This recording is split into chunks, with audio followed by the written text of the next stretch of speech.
Hello there, I'm Kris Spencer and I live here in Colville. Hi, I'm Des Preston.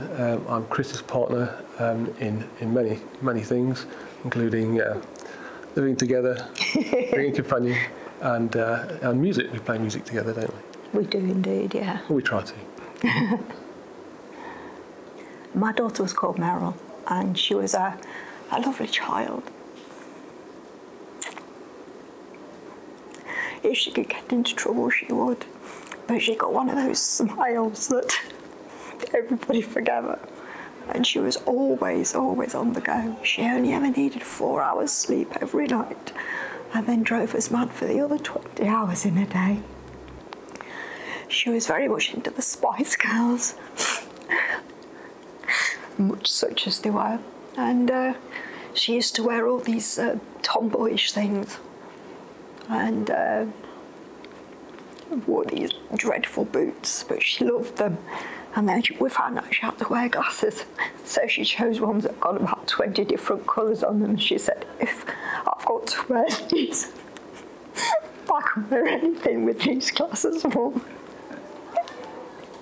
She went to university and she met a chap, and they had a very long-term relationship, really, most of the way through university. And they saw each other at weekends because Meryl wasn't going to give up her job in Derby and Burton, and he wasn't going to give up his job in Northampton.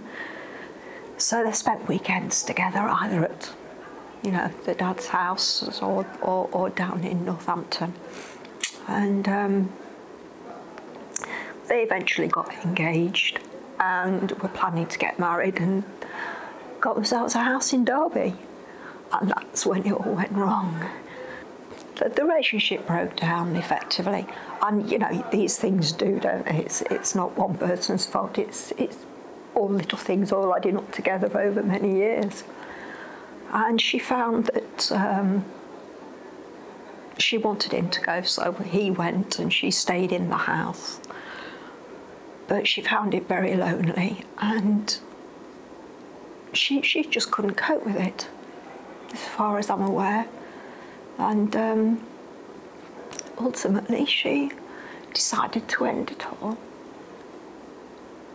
It's difficult to say what the signs were because she was always the most insecure out of my children. She didn't like change, and quite possibly the change was too much for her to cope with. What do you think? Well, it's difficult to know. We didn't know her the last 5 years. The last 5 years, we didn't really know her very well because she chose to go her own way. And you can't be with them 24 hours. And perhaps she needed that at some stage, but people didn't realise just how sad she'd become, how lonely she felt she was. Now the irony is that she felt so alone. But when it came to the funeral, the church was absolutely packed.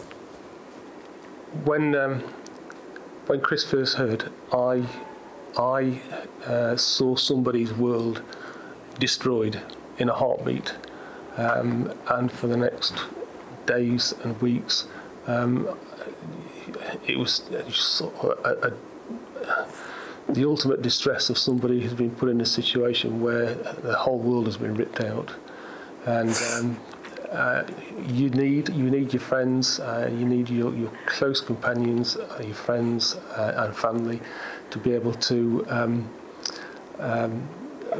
gradually rebuild your world, rebuild your life, rebuild your soul in a way that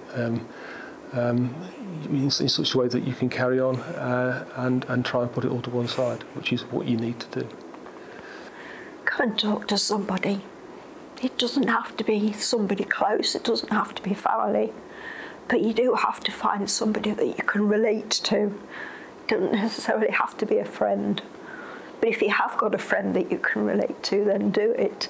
If you haven't got a friend, there are lots of organisations and charities around, but you've got to want to do it. You've really got to just take the chance that somebody will actually A, believe you, B, listen to you, and C, help you.